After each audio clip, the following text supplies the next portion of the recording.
کہانی سننے کے بعد کمنٹ سیکشن میں یہ ضرور بتائیے گا کہ اس کہانی سے آپ کو کیا مورل ملتا ہے۔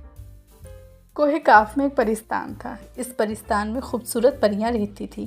وہ پریاں ہر وقت خوبصورت لباس میں ملبوس رہتی تھیں۔ ان پریوں میں سے 5 پریوں کے نام ستارہ، پھول، نیلم، گلابی اور ریشم پری تھی۔ ستارہ پری باقی 4 پریوں سے بڑی تھی۔ وہ پریاں پرستان میں بہت خوش تھی۔ ایک مرتبہ ریشم پری نے باقی پریوں سے کہا، کیوں نہ انسانوں کی دنیا کی سیر کی جائے۔ پریوں نے ریشم پری کی ہاں میں ہاں ملا دی، جبکہ ستارہ پری اس پر آمیدہ نہ ہوئی۔ اس نے صاف انکار کر دیا۔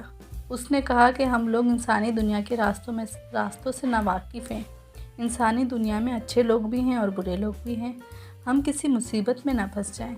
لیکن ریشم پری نے اس کی بات پر عمل نہ کیا اور اگلے دن اڑن قالین پر بیٹھ کر روانہ ہو گئے۔ وہ اڑتے اڑتے بہت دور پہنچ گئے۔ وہ لوگ تھک چکے تھے۔ انہوں نے فیصلہ کیا کہ وہ کسی ملک میں اتر کر تھوڑا آرام کر لیں۔ وہ ایک ملک میں اتر گئے۔ اس ملک میں ایک ظالم بادشاہ حکومت کرتا تھا۔ وہ اپنی رعایا پر بہت ظلم کرتا تھا اور بہت لالچی انسان تھا۔ پریاں بادشاہ کے محل میں داخل ہوئی اور چند روز محل میں گزارنے کے لیے بادشاہ سے اجازت لی۔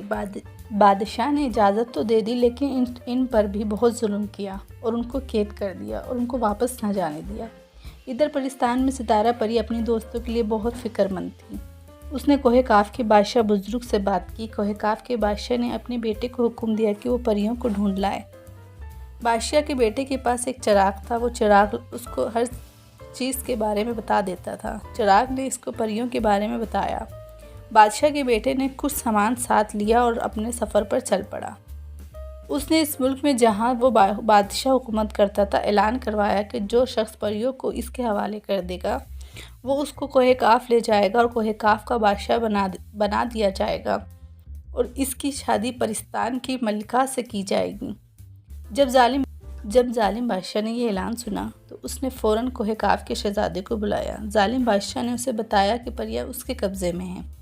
شہزادے نے کہا، انہیں کوہ کاف کے بادشاہ کے حوالے کر دے اور بادشاہ کی دی ہوئی یہ سوغات کھا لے۔ ظالم بادشاہ نے سوغات کو کھایا تو وہ فوراً مر گیا، کیونکہ وہ کوہ کاف کے بادشاہ نے اس میں زہر ملا دیا تھا۔ پریاں بہت خوش تھیں۔ وہ لوگ فوراً پرستان پہنچے۔ ستارہ پری پریوں سے مل کر بے حد خوش ہوئی۔ پریوں نے عہد کیا کہ وہ آئندہ کسی بڑے کی رہنمائی کے بغیر کہیں اور جگہ نہیں جائیں گی، اور ادھر ظالم بادشاہ کے مننے سے رعایا بہت خوش ہوئی۔